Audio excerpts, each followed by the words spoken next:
Hora de Saúde. Oferecimento Oncológica do Brasil, Centro Avançado de Ensino, Pesquisa e Tratamento do Câncer. Macedo Hospitalar, tradição em tecnologia presente nos melhores hospitais da Amazônia.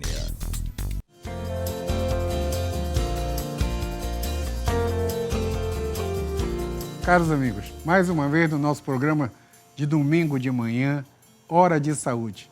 Para todo o estado do Pará, pela TV RBA, pela Rede Brasil Amazônia e para o mundo inteiro pela internet. Pelo mundo inteiro. Essa semana, um amigo meu me fez um WhatsApp que ele assistiu o nosso programa em Moscou, lá no meio da Copa. Um conhecido meu, lá de São Paulo, não era nem daqui de Belém. E no mundo inteiro pela tvrba.com.br, pela internet, tvrba.com.br. Os meus amigos lá do Amapá nos assistem pela internet. Então, mais uma vez no nosso programa. E o nosso programa hoje, como sempre, muito, muito especial, porque o convidado hoje vai tratar de um assunto que todo mundo quer saber, tá? É o Dr. André Nunes, meu amigo de muito tempo.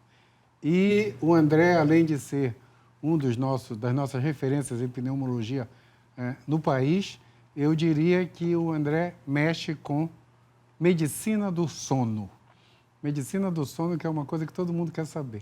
Então, André, primeiro, obrigado por ter vindo. Muito obrigado mesmo. Prazer. Esse convite foi... tem um ano que era para sair. Está sendo elaborado. E eu vou te fazer a primeira pergunta. O que é polissonografia? Eduardo, obrigado pela oportunidade. Uhum. Bom, polissonografia, pelo nome, diz assim, é uma série de registros gráficos, é um exame em que eu tenho à disposição um paciente que está relativamente imóvel durante um bom número de horas. É um privilégio. Então, tenho o paciente dormindo e eu vou colocar sensores no corpo dele. E esses sensores vão fazer um registro que vai ser analisado pela computação e eu vou fazer o estudo. Então, o que eu vou estudar nesse paciente, assim, voltado para o sono, que é a chamada polissonografia. Certo. Eu vou ter sensores neurológicos para exatamente ver o nível do sono dessa pessoa. Primeiro, se está dormindo ou acordado, e se estiver dormindo, em que nível de sono ele está, e se o sono está acontecendo da forma como deve, da forma mais saudável possível. Aproveitando, eu faço sensores, análise da parte respiratória, parte cardíaca, parte muscular, tá? A parte de oxigenação, exatamente voltada para estudar os principais assuntos objetos patológicos que se assestam sobre o sono. Mas, teoricamente, eu posso estudar qualquer coisa. Qualquer coisa. E eu já aproveito o gancho, que hoje eu já atendi um paciente, eu posso fazer esse gancho? O paciente me trouxe um mapa, monitorização ambulatorial da pressão arterial. Aquele aparelho que de 15 minutos mede a pressão. Mede, né? E à noite ele é programado para 30 em 30 minutos. Certo. Aí eu perguntei, como foi seu sono? Eu não dormi nada, doutor. Então não houve descenso noturno da pressão porque ele não dormiu. Então este sensor, a análise da pressão arterial, que seria muito útil nós termos na polissonografia, habitualmente não é realizado exatamente porque ele atrapalha o sono. Existe forma de medir. Cada vez que aperta o braço, a pessoa acorda. Acorda. Aí não adianta. E essa acordada é um sufoco. Eu teria um sensor dentro da artéria para medir a pressão arterial, mas nós não vamos fazer isso de rotina. André, É isso. Quando eu morava em São Paulo, eu tinha consultório em São Paulo, e naquela época o pessoal às vezes ficava esperando uma tarde toda para consultar, e no fim da consulta pedia um remédio para dormir. Eu, às vezes, achava um absurdo, porque, no fundo, ele enrolou, contou uma história, porque, no fundo, ele só queria o que seria hoje uma receita azul, um remédio para dormir. E uma vez eu comentei isso numa festa com uma amiga minha, psicóloga, assim, não sei por que o pessoal quer um remédio para dormir se de manhã vai acordar com os mesmos problemas. Aí ela olhou para mim e disse, Eduardo, só tem uma coisa, se tu não dormir, tu não vai resolver teus problemas de jeito nenhum. Se tu dormir bem, pelo menos de manhã tu está apto para resolver todas as coisas, todos os problemas do dia a dia da vida. Isso até me marcou, que eu guardei essa frase. Então, depois essa história tem quase 40 anos. Depois de 20 anos surgiu o estudo do sono. E com o estudo do sono a gente descobriu a primeira coisa que chamou a atenção, a apneia do sono. O que é, para os nossos amigos entenderem, a apneia do sono?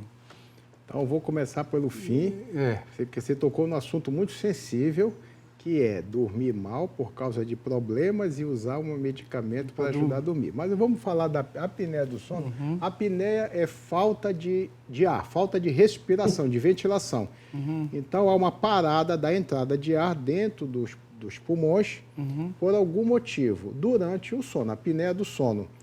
O mais comum é a apneia obstrutiva, que há uma obstrução no trajeto da passagem do ar e é um ponto muito sensível na região da faringe, que eu popularmente conhecido como garganta. É uma região que tem muita flacidez, às vezes tem estruturas em redundância ou hipertrófia, como amígdalas, certo. E que durante o sono pode sofrer um relaxamento excessivo e haver um colapso dessa região, interrompendo parcialmente ou totalmente a passagem do ar.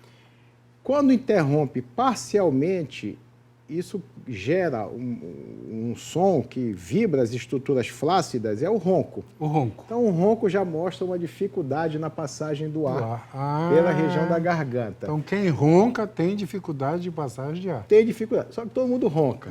Bom, pelo menos está roncando, está dormindo. Certo. O problema, o ronco incomoda quem está ao lado, né? O problema é que no meio do ronco você pode ter dificuldade para passar mais esse ar. Se você consegue ainda a passagem desse ar com dificuldade, você poderia ter uma hipopneia, uma diminuição dessa ventilação. Certo. Ou a parada total dessa ventilação. E aí certo. O que acontece? Seja a hipopneia ou a parada da ventilação, se isso levar a uma queda na sua oxigenação e pequenos despertares não perceptíveis pelo próprio paciente, isso adoece as pessoas. E você pode adoecer de forma leve, moderada, severa ou até formas muito graves. Lembrando que ninguém nasce grave, você sempre vai num crescente. Certo. Eu começo a roncar, eu começo a envelhecer mal, eu começo a ganhar peso, que são os grandes vilões, e aí eu começo a roncar mais, eu começo a ter noites mal dormidas, até o momento em que eu posso me tornar um paciente gravemente acometido por apneia do sono. E aí o estrago estará feito. Certo. Então, seria a apneia do sono. Eu vou te perguntar, até o acometimento do coração em consequência disso. Sim, claro, com certeza. Mas me diz uma coisa, só para não assustar todo mundo, porque todo mundo ronca. André, só para não assustar todo mundo, agora até eu fiquei preocupado. Trata. Sempre. Trata. Tem tratamento para todo mundo. Para todo mundo. Alguns a gente não é que trata, não aborda de forma mais incisiva. Certo. Então eu tenho pacientes que roncam. Estão roncando, estão dormindo bem, certo. que já é um privilégio. E, às vezes, se você quiser eliminar aquele ronco, você, às vezes, pode causar uma interferência indevida naquela noite, naquele sono. Certo.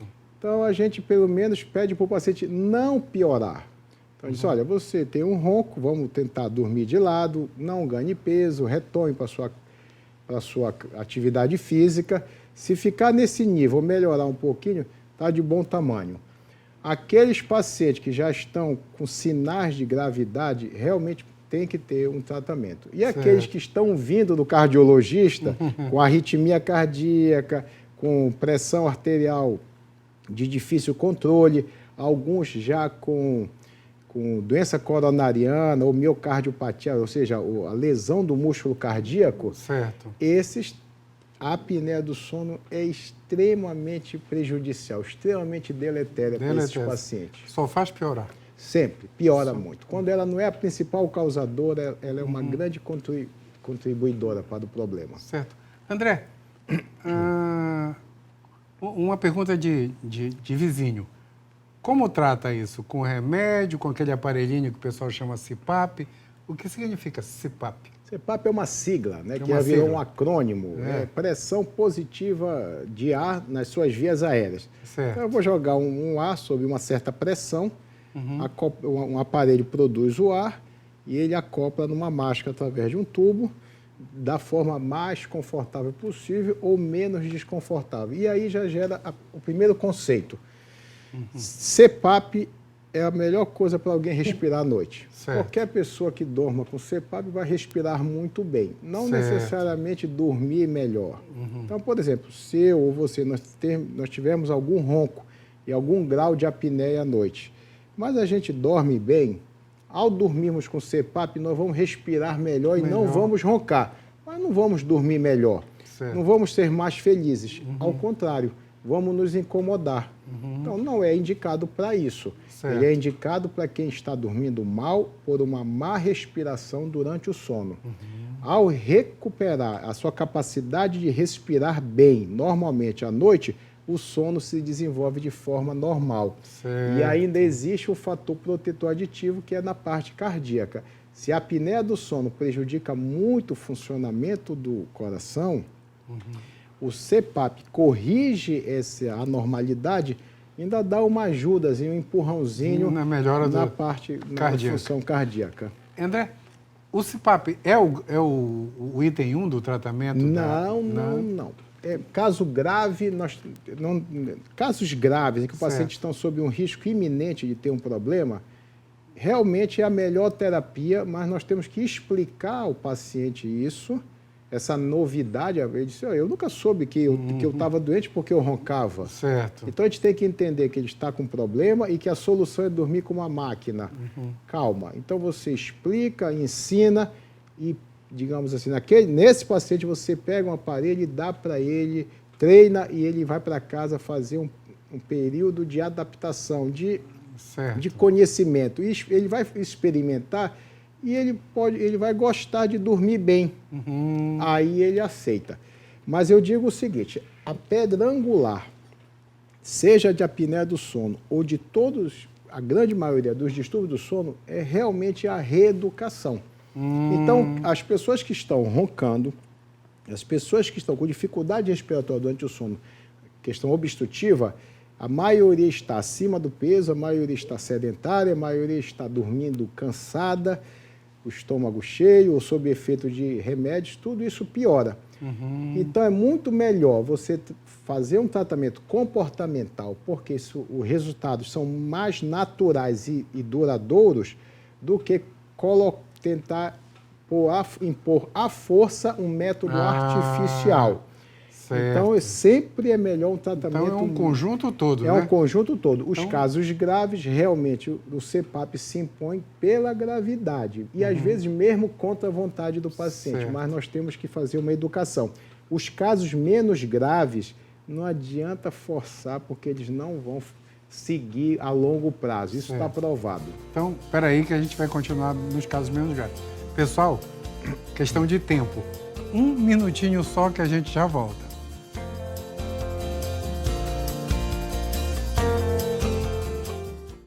Hora de Saúde. Oferecimento Oncológica do Brasil, Centro Avançado de Ensino, Pesquisa e Tratamento do Câncer. Macedo Hospitalar, tradição em tecnologia presente nos melhores hospitais da Amazônia.